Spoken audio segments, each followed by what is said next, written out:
3, 2, 1. 3, 2, 1. Well, 3, 2, well, actually, probably 3, 2.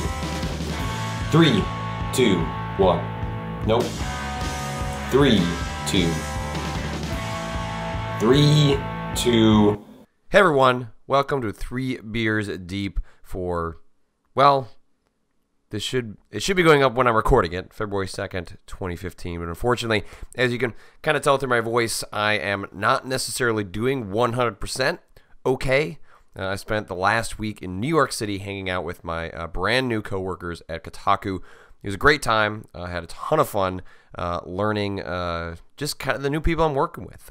What was great about it is that, you know, sort of unlike Giant Bomb, I was jumping into a staff in which I knew some of the people, but not all of the people, and I certainly hadn't put names to faces in every instance, so it was basically a week in which we got to spend a lot of time getting drunk with people in a very highly concentrated fashion. I'm not quite 30 yet, but sometimes I feel it, if not a little bit older, and at least insofar as getting older, I do not necessarily go out 5 days in a row, staying out till 1 or 2 in the morning. But, you know, when you go to things like GDC, PAX East, or when you get together with friends for the first time, you know, in a long while, maybe you get together for Christmas or holidays or whatever, maybe someone's wedding, you know, what you do is you cram it all in as fast as possible and try and do as much catching up, which leads to things like hangovers and being tired.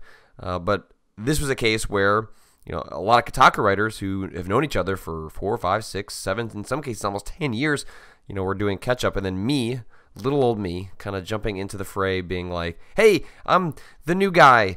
A lot of you know me, but a lot of us haven't met in person, and so let's get drunk and see if we can make this work." And it was a tremendously fun time. I had just so much fun getting to know everyone. I think we're gonna do some tremendous work in the year ahead, and it made me especially confident about Kotaku's direction. I think people, rightly so, as I mentioned in previous videos and in answering people's questions about my job change, that there are reasons to maybe have been suspicious or critical of Kotaku or other sites in the Gawker empire. And while I cannot control what goes up on other websites, and I cannot ultimately control what goes up on Kotaku because I do not run the site, but there are some really smart people with some really smart directions trying to give you the best possible video game coverage, and I'm proud to be a part of that. I know it's different. I appreciate folks coming along with me for the ride, and I think it's going to go to some pretty cool places in 2015. So with that out of the way, because my throat is still kind of messed up, let's just pretend this is vodka. It's not. It's water. Or vodka. I guess so here's what happens. The reason I'm sick, other than, you know, going out 5 days in a row, and I had been in Las Vegas with my brother the weekend before to pre-celebrate my birthday, you know, that would kind of destroy your immune system, but a writer came with a flu, and then everyone got that flu. Fortunately, I just got a mild cold version of it, but enough to kind of knock me out and make me feel like crap. But we're going to get to your questions. We're a little bit late on this, but that doesn't mean we're not going to get to them, because I got them up here right now. I got a whole list of them. And we're going to start with Neil Thomas 402, who says, "You mentioned you don't think that Metal Gear is the right avenue for mature subjects. Do you think that once a franchise has established its tone, it shouldn't change it? Or do you think if it's done well, a franchise can gradually change its tone?" It's a really interesting question, and I don't think I would necessarily say a franchise can't change its tone. I'm trying to think of one off the top of my head that has gone from serious to not serious, or not serious to serious. I'm sure readers, folks who are watching this right now, can chime in if you can think of franchises sort of fit the mold of what the questioner is asking. But, you know, specifically in the context of Metal Gear, it's not so much that Metal Gear can't change tone or games can't change tone. Like, for example, Wolfenstein, The New Order from last year, not only was it one of my favorite games from last year, it didn't make my top 10, but it was still one of my favorite games from last year. It was a game that was really remarkable because it shifted tone so rapidly. It was a story that would often delve into extremely serious subjects, whether it's the Holocaust or sex or any number of other subjects, and it would then immediately transition over to completely ridiculous, over-the-top action, the kind of stuff that Wolfenstein is known for, the kind of stuff where you can fit in robot dogs and mecha Nazis and things like that. That stuff wasn't necessarily present in this version, but the point still stands. Wolfenstein The New Order essentially found a way to have it both ways, is to tell a serious story, or to be allowed to get serious when it wanted to get serious, and to get silly when it wanted to get silly. And that's extremely difficult to pull off. That said, I guess maybe that is to the point that maybe I just don't think that Ground Zeroes successfully pulled that off. So maybe it's not to say that Metal Gear can't engage in things like that, but in the way that it chose to do so, or rather that the way that Hideo Kojima chose to do so in Ground Zeroes, it didn't really resonate with me. I don't think he pulled it off properly. That said, once a series has established a certain tone, I do think it is more difficult to shift that tone or adjust that tone, especially when the tonal adjustments are to such extremes. It's not to say that Metal Gear in the past hasn't talked about serious subjects, nuclear proliferation, the military-industrial complex, private military contractors. Like, these are serious subjects plucked from the real world, but they are slightly different. They are of a different measure than sexual assault, and how you portray women, and when you are using parts of their bodies as to be weaponized. Those are different kinds of subjects. So it's not so much that Metal Gear can't be serious, because Metal Gear certainly has been serious, but it's the kinds of subjects that Ground Zeroes chose to tackle, where you maybe start to raise an eyebrow, and it's possible that Kojima, being new to this, is not maybe necessarily equipped to express that the first time around, which is kind of happening in Ground Zeroes, and maybe we'll see more of that in Metal Gear Solid 5. Or it's that Metal Gear, as a franchise, sort of tonally restricts the stories he wants to tell. And, it's kind of ultimately why, I was telling someone about this at the Kotaku retreat, or whatever you want to call it, but that I'd love to see a bunch of other folks play in the Metal Gear world. I think that Kojima has realized something pretty incredible, in which there are so many different kinds of stories to tell, and that, looking at something like Metal Gear Rising: Revengeance is a perfect example of, I think other developers could do really amazing, fantastic things in the Metal Gear world. And, I don't know how long, or how much longer is maybe more appropriate, Kojima intends to stay in that universe. But man, wouldn't it be cool to see some other people take a whack at it? I think that could be something truly special, and maybe it's something like that it would allow a tonal shift. Part of what happens in Revengeance is that there's the gameplay shifts, and with the gameplay shift is how you perceive the game differently, and then a perception change can allow a tonal change. Can all kind of work in concert. So anyway, I'm talking about Metal Gear too long again for a series that Metal Gear fans tend to rain down on me pretty hard, but that's okay. I'm ready to engage. I'm ready to talk about it, and I think you guys are too. So let's move on to the next question. Anonymous asks, I didn't follow you on Twitch for you not to play Demon's Souls. You're right. I have been talking about playing Demon's Souls for a long time, longer than before I decided to start doing videos on my own, and it is my fault that has not started yet. I am able to report that at the Cards Against Humanity office, the sort of production studio appears to be in place. It looks like we've figured out our audio and video situation, and I think we're going to be able to start streaming from there pretty soon. There are some not ideal conditions for streaming and recording certain types of games from my home office, specifically console games, because my monitors don't have HDMI inputs and blah, blah, blah, blah. It's tough for me to do at home. But the studio at Cards is more than capable of doing what I want to do. So while I'm not going to guarantee a start date, I do want to look into potentially recording a first episode of Demon's Souls this week, whether it happens live, whether it happens with me just booting up the game, just to sort of kind of test it and see how things go. But I absolutely want to play that game. I absolutely want to play that game with you guys, and we are really, really close. I've kind of just been waiting for the card stuff to come together, and it looks like we're closer than ever to having that together and ready to go. So as soon as I have more to report, I'm gonna get going on that, because Bloodborne is not that off. We are at the point where we're getting videos like, first 18 minutes, which I did watch the first couple of minutes of, not because I wanted to, but because the video showed up and it was sort of thrown upon me. Hey, Patrick, can you see if this is worth posting about? And because part of the process at Kotaku is that we try and filter through stuff to see what is worth posting. And just because IGN posts the first 18 minutes of Bloodborne, which is interesting for IGN, if Kotaku was offered an opportunity to play a build and record from a build of Bloodborne, I wouldn't necessarily say I'd pass on posting up the first 18 minutes of Bloodborne, but in terms of passing it on to our readers, is there anything interesting there that you should watch for 18 minutes? And it mostly just spoils the cool opening to Bloodborne as opposed to telling you too much about the game itself. But gosh, I'm excited, and I need to get through Demon Souls before Bloodborne comes out.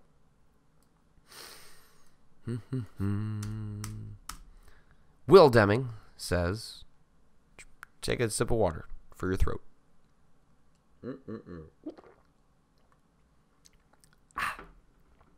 So I've never actually played any of the Dark Demon Souls games, but I've been interested in them. So I've been thinking about just waiting for Bloodborne in March to get my first taste of these types of games. First taste. Do you think that'd be a good idea, or should I play at least one of the others first? I think it is incredibly likely that Bloodborne is the most accessible of these games. I can't say that with utmost confidence, but we have seen a progression from Demon Souls to Dark Souls to Dark Souls 2, although there's different developers and tracks and things like that. I acknowledge that, but nonetheless, I think we have seen, as the series has risen in popularity, we have also seen a more concentrated desire on From Software's part to make sure that people get to the core of what makes those games so cool and so fun to play, what makes them so appealing to folks like myself that have been converted and now obsessed with the series and games of its type. So it wouldn't surprise me if Bloodborne actually ends up being a perfect entry point for people to get in and potentially work their way backwards through the series, especially given that if you love Bloodborne, Bandai Namco, is perhaps smartly putting out an updated version of Dark Souls 2 for the Xbox One, PS4, and then updates for the other versions of the game just after Bloodborne's release. I believe it's in early April when Sin of the First Scholar of the First Sin, or whatever that update is called, is going to be coming in early April. So perfectly timed for the Bloodborne obsessed thinking, oh my god, I need another one of these before any DLC comes out for Bloodborne. Dark Souls 2 is waiting for them. But also Bloodborne and Dark Souls 2 are very different types of game. Bloodborne 2, which coming in 2018, Bloodborne is they're action, but they're both action games, right? But one of the things that's happening in Bloodborne is that they appear to have completely gotten rid of shields. And by getting rid of shields, it means it dismantles one of the most fundamental play styles in the Dark Souls games, at least for a lot of folks. I don't want to, whenever I've mentioned this, people go, well, I didn't play that way. But hey, most people I know, people I have talked to, the way they play Dark Souls is with a big-ass shield, a big-ass sword, and you walk around a guy and you roll around a guy. Maybe you equip a ring to half of your armor's weight so you can have more important and beastly armor on yourself, but that's kind of the basic setup. And in Bloodborne, they're trying to get players away from that. You can't have a shield that just blocks everything that comes your way. You kind of dash out of the way instead of rolling. I'm not sure if you can. Maybe you can still roll in Bloodborne. I can't really remember off the top of my head. But in either case, they're getting away from that one specific playstyle, which I'm very excited about because I played the exact same way in Dark Souls 2. If it ain't broke, why try and fix it? And I made it through Dark Souls 2 just fine without any major hiccups by pretty much just sticking with the build that worked for me in Dark Souls 1. So I think the fundamental difference in playstyles of Bloodborne and Dark Souls 2, or the Dark Souls series, makes them kind of an interesting contrast to one another. You're going to end up having if you like Bloodborne, you're probably going to like Dark Souls. If you like Dark Souls, you're probably going to like Bloodborne, but they play so differently. And, I sort of wondered or kind of rolled my eyes at Bandai Namco rolling out Dark Souls 2 right after Bloodborne, but it's going to be kind of cool that folks are going to have access to updated, tweaked, polished versions of both those games right out of the gate. And while I prefer Dark Souls to Dark Souls 2, Dark Souls 2 is a more accessible game, and so if you want to kind of again work your way backwards through the sort of series chronology, even though Bloodborne is not officially a Souls product, it might as well be. That's going to be a perfect opportunity for you to do that. So really exciting times if you're fans of these Souls-type games. And I'd also like to play through the Dark Souls 2 DLC at some point. We'll see if I can fit that in. We'll see how things kind of start to roll out with Demon Souls, given that is my current priority. Yeah, man, Bloodborne. Woo. Next question. MG Maz asks, this whole Nintendo rev sharing plan reminds me what it seems like video game industry. Let's try and make this question work. This whole Nintendo rev sharing plan reminds me why it seems like the video game industry is, if not the worst, the most obvious nickel and dime to customers and poorly managed major entertainment sector. Buy a prettier pre-order game for $60 and a season pass, sight unseen. But oh man, you got to buy DLC. And if you put a video up of you playing it, which is transformative enough in my opinion, but I'm not a lawyer, we got to get ours. I don't think there's a way to defend what Nintendo is really doing here with their new sort of YouTube policy. If you haven't seen what Nintendo rolled out or has been proposing to folks that make a living on YouTube or express themselves primarily through YouTube, it's that they're taking a significant revenue share, which comes on top of YouTube/Google's revenue share. And that's really not the most egregious part. If Nintendo wants to take a cut, we can have a conversation about whether the transformative act of playing a game negates Nintendo's ability to take a slice of those profits. But the thing that really irks me about it is the submission process, is that even if you agree to all these other erroneous terms that Nintendo is putting upon folks who put videos onto YouTube, and you can make the argument that, well, why isn't Google and YouTube going to bat for the people who drive their service by providing the content that people then view and subscribe there? That is certainly part of it, and is a separate and perhaps in some ways more important conversation about how the creators of this platform sort of step away and allow so much of it to be dominated by the copyright holders. But that Nintendo believes, in the most Nintendo way possible, that you need to submit a video and it can take up to 3 days for them to approve it. 3 days, 72 hours. The internet moves fast. If you have a point to make, if you want to talk about a specific part in a game, if you want to highlight a bug, a glitch, a feature, whatever you want to say about a game, you want to say a track is great, a track sucks, but you want to talk about a Nintendo product, you want to show the world what you think of it, you potentially cannot do that for up to 3 days. And then on top of that, Nintendo could possibly reject it. And then what do? It's such a tone-deaf policy that strikes me as Nintendo thinking, well, we're being forward-thinking. We're going to have a policy for this YouTube. We got this down pat. And instead, it's backwards, it's slow, it's cumbersome, it just doesn't work. It's just completely backwards. And I don't have a whole lot of confidence they're going to shift it. It's taken a long time for them to get to the place that they're in right now. But I think it's just, when you look at what, I'm not saying that there isn't a conversation to be had about what is or isn't transformative. I think that is not necessarily a settled question. And as the person who asked this, MG Maz, brought up, that, in his opinion, playing it is transformative. And that is, again, fits in sort of like the larger questions that surround these types of videos. But, I'm with him. I think that is transformative. And I think even if you don't, it's hard for me to see if there is a net upside to taking this sort of aggressive approach to videos on YouTube.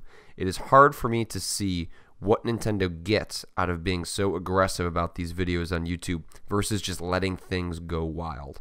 I think lots of companies have already proven that allowing YouTube to do its thing, allowing players to do their thing, allowing communities to do their thing, ultimately ends up benefiting the games, the players, the companies, the communities.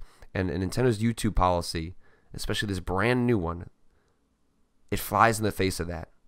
It's not necessarily a middle finger, because it does seem to come from a place in which they want to find a compromise between their corporate values and the rights for players to make creative works around it.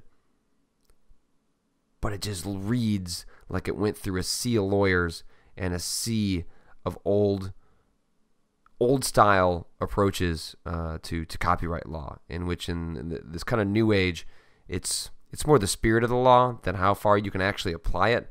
And I think this is one case where Nintendo really got it wrong, and that it's these sorts of paper cuts that add up over time. It's what turns off people from wanting to champion their work. It's what turns people off from wanting to cover Nintendo games. And this is the kind of stuff that hurts them in the new age of video game coverage, communities, and sort of engaging with the stuff that Nintendo creates. They need all the support they can get. And fighting against one of the most transformative forces in sort of consumer conversation about culture, that just seems like a way to leave yourself in the dust. And they are not a company that needs to be turning away anyone that cares about their products right now. Good question. Anonymous asked, I've loved your work over the years, and I really like the Kotaku stuff, but as a general rule, I try to avoid Gawker content because they've done some slimy, pig-headed things over the years that just make me uncomfortable giving them page views or ad revenue. Did you consider this in your move to Kotaku? Absolutely. You have to consider how a corporate culture is going to reflect on you. I take, for lack of a better term, my brand, but what I try to present to you guys really seriously. I think it's been part of my success, whether it's at Giant Bomb or other places, but I try and take my duty as a reporter, as a journalist, as a commentator, as a critic as seriously as possible, because if I'm given the privilege to spend every day of my life thinking about games, playing games, talking about games, critically examining games, I need to do that to the best of my ability, and I need to be looked at as an authoritative, authentic figure. The second part of that is far more important than the former, and I've hoped I've been successfully able to do that over the years, and I want to continue to do that, and I try to maintain that connection with my audience by doing videos like this, by engaging with what you want to know and trying to answer that as authentically, as honestly as I can. And so, when I've had problems with the way Gawker has approached things over the years. I've had problems with the way Kotaku has approached things over the years. And, that was chief of mind when I spoke with Kotaku editor Steven Totilo, who, is a longtime friend and editor of mine, going back to the MTV days back in 2008 and 2009. And so, over the years when I've talked to him about when he took over Kotaku, and, we would discuss, what do you think about me taking over Kotaku? Like, what do you think some of the problems are? Like, I've been brutally honest in my thoughts on that. And I was brutally honest when we had conversations about me coming on board to Kotaku. And, I think, there are plenty of legitimate criticisms of the way various Gawker sites have handled various subjects in the past. But I think Kotaku specifically, they're very restrained. They try to get to the heart of subjects. They try to be comprehensive in a way that I haven't had to approach video games when I've been at other websites. And they do so, I think, in a pretty measured way. I think that I also wouldn't blame people for thinking that sounds like a lot of BS, but I also think that would reflect that maybe you haven't really critically looked at Kotaku in the last, let's say at least the last year or so, which in that time, I think that site has really, really shown, tried to be a player-focused site, one in which the players and what they create, the communities they are part of, come first. The questions that are being asked are related to what would players want to know. It doesn't mean the site gets it right every time. It doesn't mean the site doesn't screw it up. I'm not going to pretend that Kotaku is infallible just in the way that Giant Bomb wasn't infallible. There are things that we got wrong too. But I think if you look at Kotaku's track record, especially in the last 12 to 18 months, that they are a site that tries to think first and foremost, why do people care about this? Should they care about this? And if they do, what is the best way we can go about informing them of it? Because I can tell you, honestly, that has been my experience in my month or so at the site. It's a site that tries to keep that top of mind as often as possible. It's a site that turns down bullshit preview opportunities and interviews that aren't going to allow us to ask the questions we want to ask. And we don't cover our front page with news that, isn't, we think, at least important or entertaining for, the playing audience. And again, like I said, not going to get it right every time. But I think, especially given the volume at which Kotaku operates, I think there are more hits than misses. But all that said, I expect you guys to hold me accountable. I expect you guys to hold me accountable for Kotaku. And let me know when you think we get it wrong. Let me know when you think we've missed the mark. And I'm going to try and answer that as, the best of my ability. I don't control every decision. I'm not, again, like I said before, the head of Kotaku, but I am a part of that organization. It's one I'm proud to be a part of. But, when there are things you have questions about, you let me know. I've tried to not shy away from any question in the past, and I hope that doesn't change now either. Sip water. John Callan asks, question for 3 beers deep. Hey, Patrick, want to start off by saying take a drink. Oh, okay, fine. Also want to let you know that while I miss you tremendously at Giant Bomb, you're doing great stuff at Kotaku. Thanks, man. I appreciate that. I have a question regarding your new focus on writing news. One of my favorite experiments at Giant Bomb was your video essays, the Xbox One Connect, and story about my uncle. With your gig at Kotaku involving less video, any chance of something like that returning in some form? Keep up the good work. I'd say absolutely. So you got things like this, sort of more off the cuff, pretty random, Not a lot of editing. Kind of just shoot, slap the audio on it, spit the video out, put it up on YouTube. And you got Spookin' with Scoops, which is, hey, playing a horror game, watch me do that, laugh at me being an idiot, shit in my pants. But the idea of doing more properly edited video essays is something I still want to continue doing. The hindrance there is the time investment. That was at Giant Bomb. I could take a whole day, a whole 2 days to kind of put something like that together, to think about it, record it, edit it, polish it, run it by Vinny, run it by Jeff. Don't necessarily have an opportunity to do that as much at Kotaku because my job just involves different responsibilities. So I'm not going to rule it out, but one of the things that I would perhaps like to do is, I don't know, if there's an indie game that I play that I want to tell you a little bit more about, maybe instead of recording myself playing for 30 minutes, maybe record 5 minutes of gameplay footage and kind of talk over it really quickly. Just let you know, hey, this is interesting. This is why I think it's interesting. But I'm with you that I did like the produced video essays in which I could kind of coherently think of an argument and try and express that not only through my words, but through what you saw on screen. So don't rule it out. And if there are ideas that you have out there, please let me know. But unfortunately, that's a time investment I just don't have a lot for now. But maybe that'll kind of get ironed out in the future because you never know.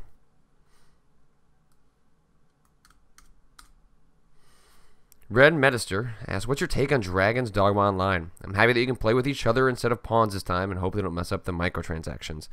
I gotta admit, pretty disappointed that the Dragon's Dogma sequel that we're getting, assuming we don't actually get a proper Dragon's Dogma sequel, is an online game that probably won't come to the United States.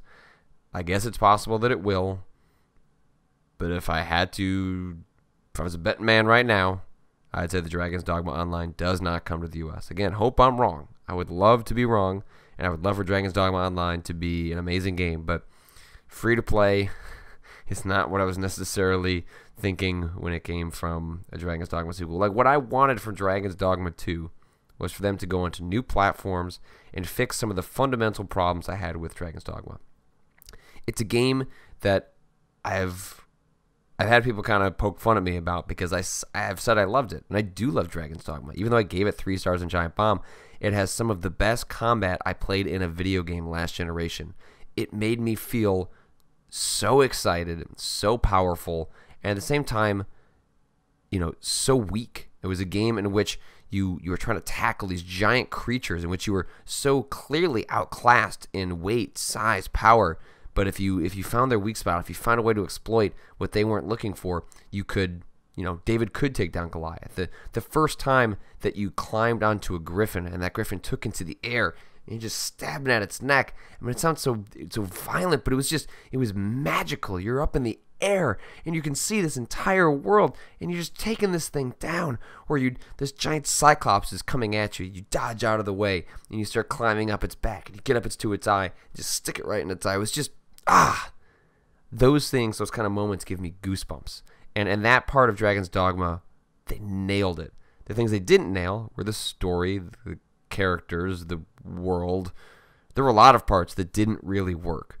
But those things seemed so clearly obvious for improvement in a sequel. It's like they got the part right that a lot of these other games don't, which is interesting, provocative combat in which the player feels empowered to do all sorts of different things.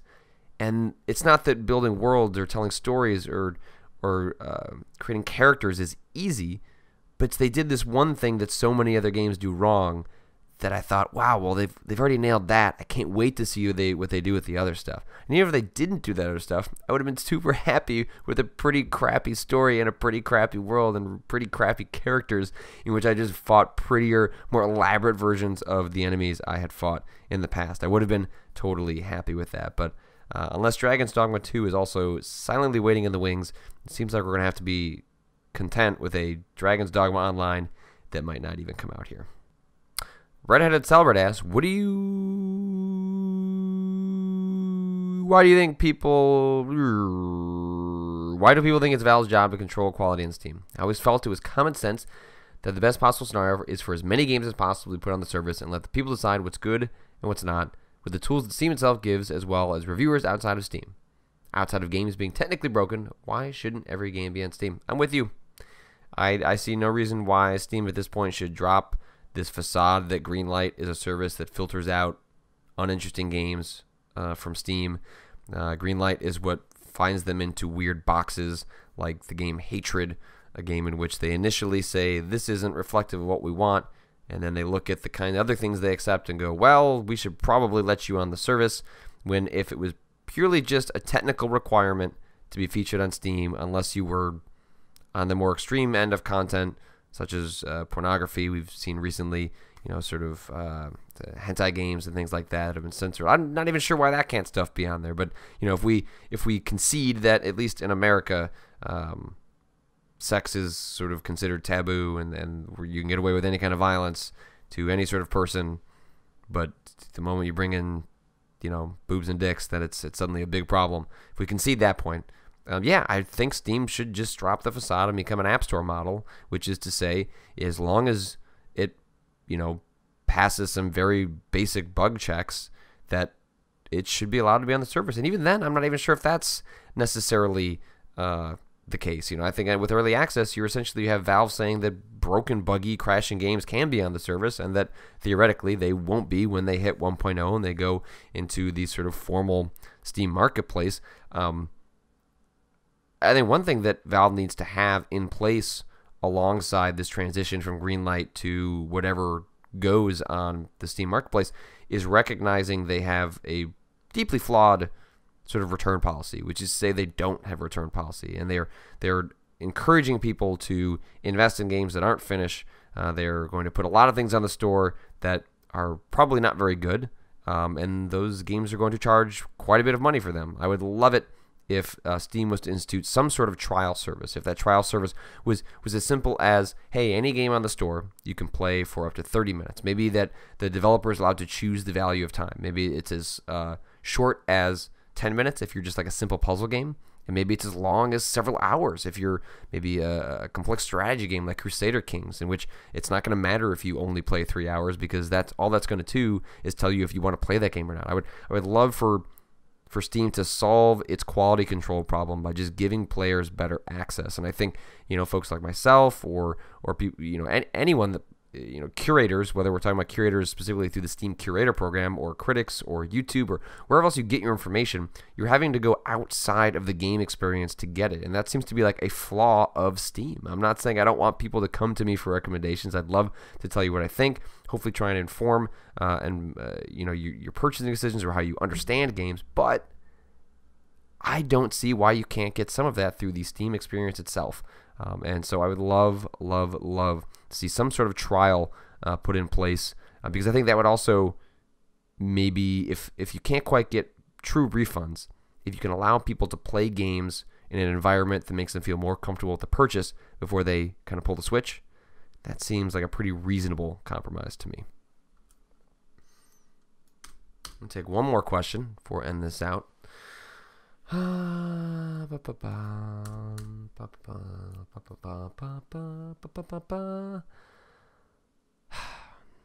Joshua exists.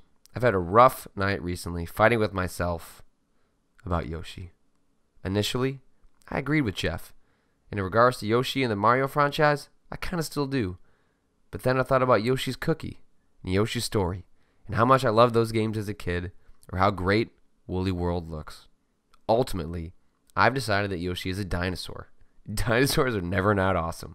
Therefore, Yoshi is awesome. Take that, Jeff Gersman. Take that. You trying to say dinosaurs aren't cool? That's not cool. And that's going to do it for 3 Beers Deep for this week. Apologies for this video coming late. It's not how it's going to happen in the future. I realize I've made mistakes and excuses in the past, but I'm getting better at this. We're getting there. This is better than it's not happening, and I won't have a cold. We're going to have more videos this week going up, whether it's Spookin' with Scoops or other stuff that I've kind of got planned. So look forward to that in the future. Send your questions to patrickklepek.tumblr.com. Every day I answer a couple of questions from there, and then I pluck from that set of questions to talk to you guys on this video series. And yes, I can confirm there will be a podcast version of 3 Beers Deep soon. People have been asking for that, and hey, the people ask and I deliver. I know that some folks don't have the time or the patience to watch a lengthy video of me just talking into a camera. So if you'd like to listen to me talk into a camera and not see me do it, then you will have a solution in the near future. I'm going to work on getting some podcast artwork together. I'm going to figure out what you actually have to do to start a new podcast on iTunes, because every time I've done that, someone else has done it for me. But it's coming soon, I promise. And I appreciate that folks are interested enough that they want a version of that in an audio form. So thanks for tuning in. Submit your questions, and I will see you next week.